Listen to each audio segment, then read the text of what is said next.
Police officer পরিচয় দিয়ে প্রতারণা। ও আমাকে বলেছিল যে ও পুলিশে চাকরি করে, কিন্তু ও কিছু করে না, সারাদিন বাড়িতেই থাকে। একবার একটা বলে সাইবার ক্রাইমে আছে, আবার বলে আইপিএস। ভুয়া অফিসার সেজে বোকা বানিয়ে তরুণীকে বিয়ে। ওর সাথে 2 মাসের পরিচয় আমি বিয়ে করেছিলাম। কিছুদিন কাজে গেছিল, তারপর থেকে আর ও একদিনও কাজে নেই। বিয়ের পর স্ত্রীকে শারীরিক নির্যাতন, দেওয়ালের মধ্যে মাথা একদম এরকম করে দিচ্ছে, গলায় চিপে ধরছে, এখানে কামড় মেরেছে, এখানে। আটক প্রতারক স্বামী। এ যেন ঠিক সিনেমার গল্প। সমাজ মাধ্যমে 2 মাসের পরিচয়, আর তাতেই হয়ে গেল মন দেওয়া নেওয়া। সারা জীবন পাশে থাকার ভরসা জুগিয়ে অভিযুক্ত নিজের জালে জড়িয়ে ফেললেন এক তরুণীকে। হৃদয় দেব বসাকের চিড়ে ভেজানো গল্পে নিজেকে সঁপে দিয়েছিলেন শম্পা দাস। এর পরিণতি যে ভয়ঙ্কর হয়ে দাঁড়াবে তা ঘুণাক্ষরেও বুঝতে পারেননি সহজ সরল ওই তরুণী। প্রেম থেকে বিয়ে, আর তারপরেই বেরিয়ে এলো স্বামীর আসল মুখোশ। রায়গঞ্জ ব্লকের টেনোহরি এলাকার বাসিন্দা শম্পা দাস স্বামীর দ্বারা আক্রান্ত হয়ে বর্তমানে রায়গঞ্জ মেডিকেল কলেজ ও হাসপাতালে চিকিৎসাধীন। ঠিক কী ঘটেছিল ঘটনা? শম্পা দেবী জানান, তার স্বামীর নাম হৃদয় দেব বসাক, বাড়ি মালদায়। আজ থেকে 8 মাস আগে সমাজ মাধ্যমে হৃদয়ের সাথে পরিচয় হয়েছিল শম্পার। সে সময় নিজেকে পুলিশের বড় কর্তা বলে পরিচয় দিয়েছিলেন হৃদয়। 2 মাস কথাবার্তার পর তারা মন্দিরে গিয়ে বিয়ে করেন। মেয়ের বাড়ির লোকজন মেনে নেয়, কিন্তু হৃদয় কখনো তার পরিবারের সাথে শম্পাকে পরিচয় করাননি। বিয়ের পর রায়গঞ্জ শহরের বীরনগরে বাড়ি ভাড়া নিয়ে থাকতেন তারা। শম্পা দেবী জানিয়েছেন, বিয়ের পর থেকে সারাদিন বাড়িতেই থাকতেন তার স্বামী। আড়ালে আবডালে গিয়ে বিভিন্ন জায়গায় ফোনে কথা বলতেন হৃদয়। কিছু জানতে চাইলেই চলতো বচসা। শম্পা দেবী জানিয়েছেন, হৃদয় নিজেকে আইপিএস অফিসার পরিচয় দিয়েছিলেন, তাকে একটি ভুয়ো আই কার্ডও দেখিয়েছিলেন, কিন্তু তিনি পরে বুঝতে পারেন হৃদয় মিথ্যে বলছেন। হৃদয় কোনো চাকরি করেন না। সন্দেহ থেকে শুরু হয় কথা কাটাকাটি এবং বচসা, আর এই বচসার জেরেই বুধবার হৃদয় তাকে মারধর করে বলে অভিযোগ। দেওয়ালে মাথা ঠুকে মারার পাশাপাশি তার গলা টিপে দেওয়া হয়। এরপর তাকে রায়গঞ্জ মেডিকেল কলেজ ও হাসপাতালে ভর্তি করায় পরিবারের লোকজন। ইতিমধ্যেই অভিযুক্ত হৃদয় দেব বসাককে আটক করেছে রায়গঞ্জ থানার পুলিশ। আক্রান্ত শম্পা দেবী তার প্রতারক স্বামীর শাস্তি চেয়েছেন। কি নাম আপনার? সম্পূর্ণ দেয়। হাসপাতালে কেন? কালকে আমার হাজবেন্ড আমাকে মেরেছে। কালকে আমার হাজবেন্ড আমাকে মেরেছে। কি করে আপনার হাজবেন্ড? ও আমাকে বলেছিল যে ও পুলিশে চাকরি করে, কিন্তু ও কিছু করে না, সারাদিন বাড়িতেই থাকে। কেমন, কোন র্যাঙ্কে ছিল বা কি জানতেন? প্রথম দিকে বলছিল যে আমি পুলিশের থেকে উপর পোস্টে আছি, তারপরে বললো যে সাইবার ক্রাইমে আছে।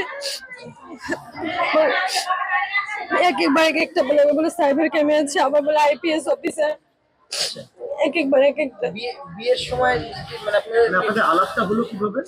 সোশ্যাল মিডিয়া থেকে। কতদিন আগে আলাপ হয়েছিল? 8 মাস হবে। তারপরে বিয়ে হলো কতদিন আগে? 6 মাস। তারপরে 6 মাসে বুঝতে পারেননি? না, আমার ওর সাথে 2 মাসের পরিচয় আমি বিয়ে করেছিলাম। তো 6 মাসে বিয়ের পর থেকে বিয়ে রেজিস্ট্রি করার পরে শুধু কিছুদিন কাজে গেছিল, আমাকে বলছে ডিউটিতে যাচ্ছি। সকালে যেত, সকাল 8টায় যেত, রাত্রে 12টা একটার সময় আসতো। তারপরে যখন এটা রেজিস্ট্রি করার পর, তারপরে যখন বাড়ি থেকে বিয়ে দিয়েছে, মন্দিরে গিয়ে আমরা বিয়ে করেছি, বাড়িতে নিয়ে গেছি, সবার সাথে পরিচয় করাইছি। তারপর থেকে আর ও একদিনও কাজে নেই। প্রথম শুধু 17 দিন ও কাজে গেছিল, তারপরে আর কাজে যায় না, সারাদিন বাড়িতেই থাকে। আর কি করতে? আর বাড়িতে সারাদিন ফোন ঘাটতো, সারাদিন বাড়িতেই থাকতো। আর যদি কোনো ফোন টোন আসতো তাহলে বাইরে চলে যেত, আমার সামনে। হৃদয় দেব বসাক। কোথায় বাড়ি? কিছু খোঁজ পেলেন? ওর বাড়ি মালদাতে। আপনি গিয়েছিলেন কখনো? না, আমাকে কোনোদিনও নিয়ে যায়নি। বিয়ের আগে বলছে দেখো বাড়ি থেকে এখন মানছে না, বিয়ে করলে মেনে নেবে, তারপর নিয়ে যাবো বিয়ের পরে। তারপরে বিয়ের পরে যখন বলছি তাহলে চলো নিয়ে চলো, তখন আর বাড়ির কথা বললেই খেপে যায়, বাড়ির কথা বললেই রেগে যায় আমার উপরে। যখন এই ধরনের আপনার কোনো সন্দেহ হয়েছে? হ্যাঁ, যখন ও কাজে যাচ্ছে না তখন থেকে সন্দেহ হয়েছে যে ও কাজ করে না, চাকরি করে না। তো আমি তাও ওকে বলেছি যে ঠিক আছে তুমি চাকরি করো না, কিন্তু তুমি একটা কাজ করো, সংসারটা অন্তত করো, চাকরি করো না, তাও ছেড়ে দাও, চাকরি করো না, আমার তাতেও কোনো আসে যায় না, কিন্তু তুমি যে কোনো একটা কাজ করো, এভাবে তো চলবে না। তুমি যদি সারাদিন এভাবে বাড়িতে বসে থাকো, এরকম করে তো সংসার কিভাবে চলবে? তো ও বলছে তোমাকে কি আমি খাওয়া পড়া দিচ্ছি না? আমি বলছি যে তুমি খাওয়া পড়া দিচ্ছ, এটাই তো আমার টেনশন, যে তুমি কোথা থেকে টাকা পাচ্ছ, তুমি অথচ কাজে যাচ্ছ না, অথচ তুমি টাকা ভালোই বাজার টাজার ভালোই করছো, তাহলে তুমি টাকাটা পাচ্ছ কোথায়? কালকে আমি ছাদে গেছিলাম একটু জামা কাপড় আনতে, তো ছাদের থেকে এসেছি, ও দরজা লাগিয়ে দিয়েছি, ঢুকতে দিচ্ছে না আমাকে ঘরে। তারপর আমি বলাতে তারপর খুললো, খোলার পর আমি আমার উপরে পুরো চিৎকার চেঁচামেচি করছে। তো পরে আমি ও বলতেছিলাম যে তুমি এরকম করলে আমি কি করে থাকবো, এরকম করে আমার জীবনটাকে শেষ করে দিলা, এত মিথ্যা কথা বললা, আমার জীবন নষ্ট করছো, আরো কত মেয়ের হয়তো জীবন নষ্ট করছো, শুধু এই কথাটাই আমি বলছি। যখনই আমি বললাম তুমি আরো কোনো মেয়ের জীবন নষ্ট করছো, ওর সাথে সাথে আমার দেওয়ালের মধ্যে মাথা একদম এরকম করে দিচ্ছে, গলায় চিপে ধরছে, এখানে কামড় মেরেছে, এখানে। এখন কোথায় আছে? এখনো থানায় আছে। অভিযোগ করেছেন? অভিযোগ করেছেন? আমার বাড়ি থেকে ওকে ফ্রড কেসের জন্য করেছে। কি চাচ্ছেন?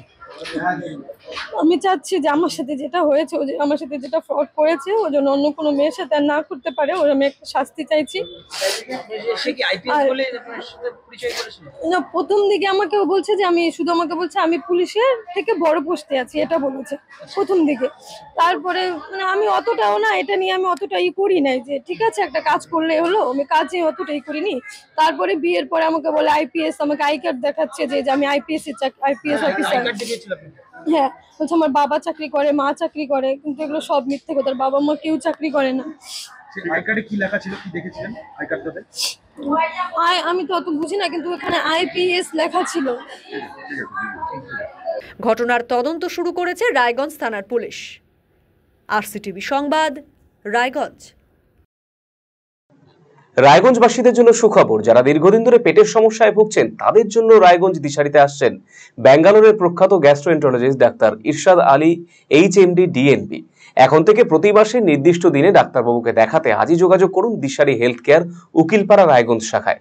যোগাযোগ করুন 7477785509 এই নম্বরে এবং 7477785512 এই নম্বরে।